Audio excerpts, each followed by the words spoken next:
Sandy Gutman is ostentatious. I was going to ask you, Sandy. I mean, is ostentatious a character of Sandy, or is Sandy a character of ostentatious? Well, I think they're very close to each other, to be honest, mate. I mean, I've always been a fairly a fairly rambunctious sort of human being. So I'm volatility is a good description, and yeah, instant volatility is an even better description. So I think ostentatious, which means a show off or an exhibitionist, I think it's very good that it applies. It's very much applies to me, and it came from Billy Birmingham. Actually, Billy Birmingham was the one who gave me that name, because I started off as Isaac Cox. That was the name. You can hear that in the movie, actually. ISAACCOX. So that was my very crude initial stand-up performance name. And then he said Austen Tayshus from Austin, Texas. So that's how it developed into that. And then, but it was, it was always I think it's always been very appropriate.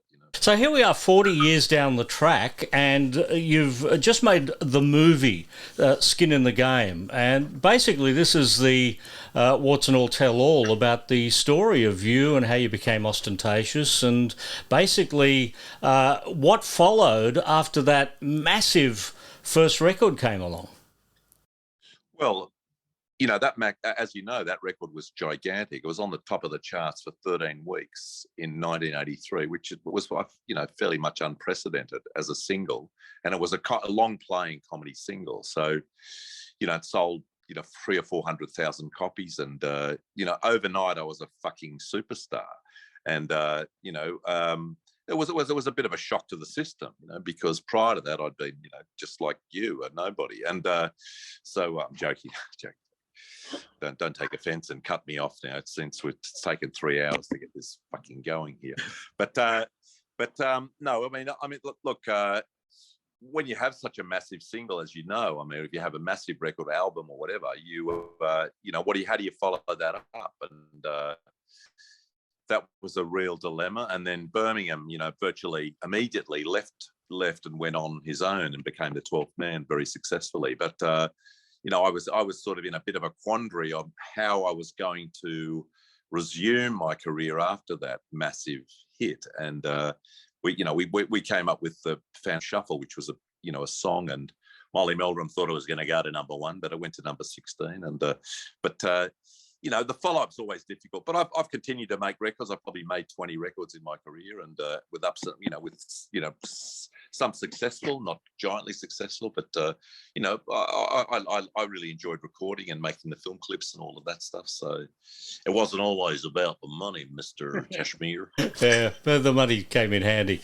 Now, when we talk about you, the name Billy Birmingham sort of goes in the same sentence all the time. But in watching the Skin in the Game movie, I'd totally forgotten about the work that Martin Fabini had done on the original signing of you to a record company, and he took it all the way to the USA.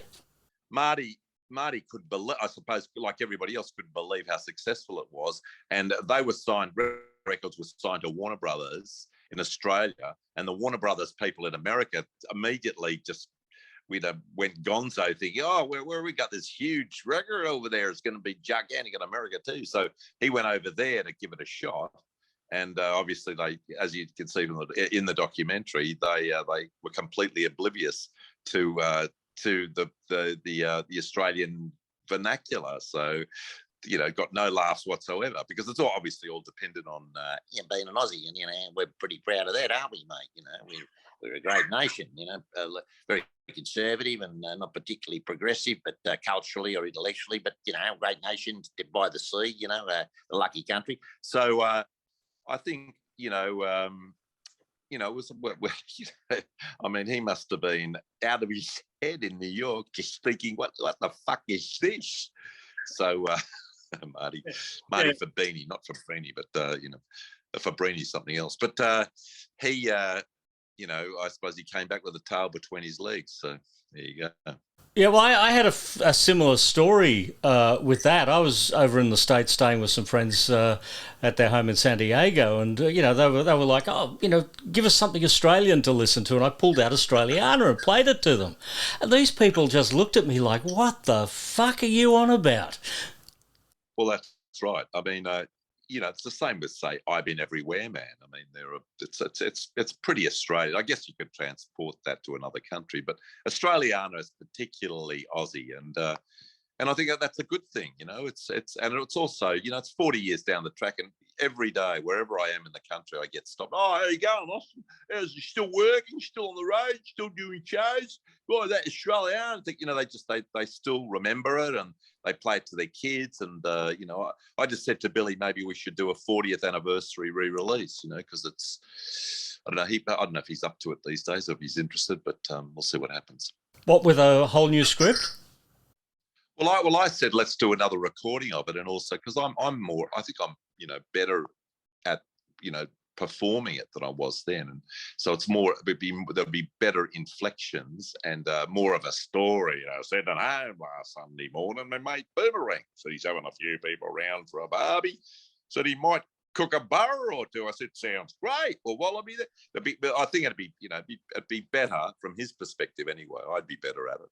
And also, I think we'd probably make another film clip that was more appropriate, maybe change a couple of things, but not much. In the film, you talk about if there's no one left in the room at the end of the night, then it was a good night. How important is it to be offensive?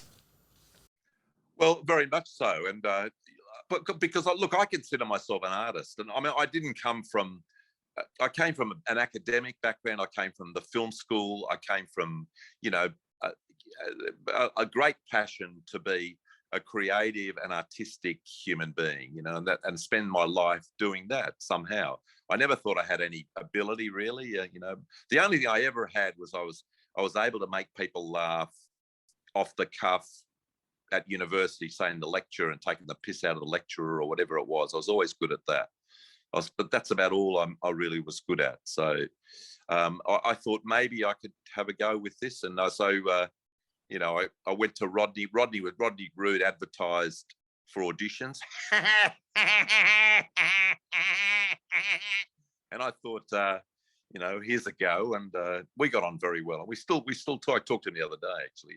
He's 79 now, and I think he's basically retired because he feels he can't sing anymore because I think his voice has had it. But he's a good man, Rod, and he gave me an opportunity, and I ran with it with comedy because I had no other options at that stage. It was either that or homelessness, derelict, just scrounging around, living under in a tent somewhere. But Australiana came along and it changed my life. I love the line, what would an ostentatious show be without a fuckwit like you? How do people handle the lines when you say things like that to them? Do people actually get offended and walk out when you say things? Of course, people get offended, and particularly when they're pissed, they get more offended. They can start off the night going, "Hey, go on, mate, fucking legend," and then 10 minutes later they want to kill me in the car park because I've said something that they misinterpreted or whatever. They get so shit-faced that they don't know what I'm saying. Stop, leave the INXS alone or whatever. It's always something. They get something upsets them. But I quite often I'll come out and say, "Oh yeah, look, I was listening to the support act, and I just got the impression that this is probably the dumbest crowd I've ever had." That's my opening line. So I'll piss them off from the word go, and in a way, it's a challenge to get them back or whatever. But I do get them back. I'm very good at it now. I'm very good at pissing them off and getting them back, pissing them off and getting them back, whatever.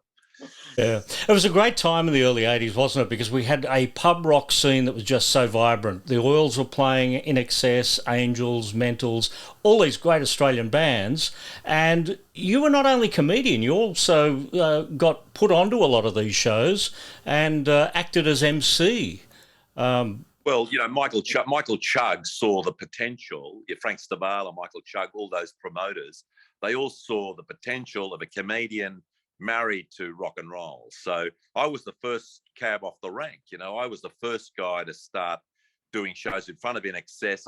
I would do a 40-minute gig or 30-minute gig in a big barn, a big Jimmy barn, and then I would introduce the band, you know, and it was all of them. It was the Mentals, the INXS, Angels, Chisel. And only a few years earlier, when I'd come out of the film school, I came out as a cinematographer, camera assistant, etc. And I worked on all the clips for all those guys, like the Angels' No Secrets and Chisel's first Cheap Wine thing, and Mental as Anything, and My Sex, all of the bands. And then 3 years later, I was hosting their show, and then I ended up being the host of Narara 83 and 84.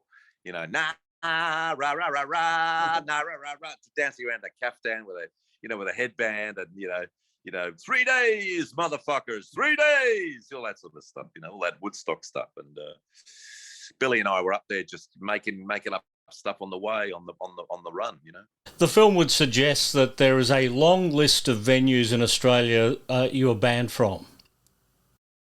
I would say most venues that I'm banned from. I think, well, you know, I go in, I take the piss out of the guy that runs the place, or I take the piss out of the audience, or I take the piss out of somebody that's important in the town, or whatever. They get the shits with that. Then I, you know, hammer the crowd, and they're expecting Mr. Australiana, sitting home last Sunday morning, me mate, you know, a poet or whatever, and they get this absolutely crazy Austen Tayshus, you know, who's, you know, talking about what's going on in the country culturally, etc. So, and politically, and having a go, mate. So Aussies don't like it that much when you're aggressive. They like Carl Barron. Hey, what's going on? Yeah, look, I saw me bum today, and whatever it is. So they love that sort of humour. They love humour that doesn't challenge them. They love humour. They love Hamish Blake, mate, rather than Austen Tayshus. They love that sort of guy. They love a middle of the road, pain in the ass. That's what they like. So I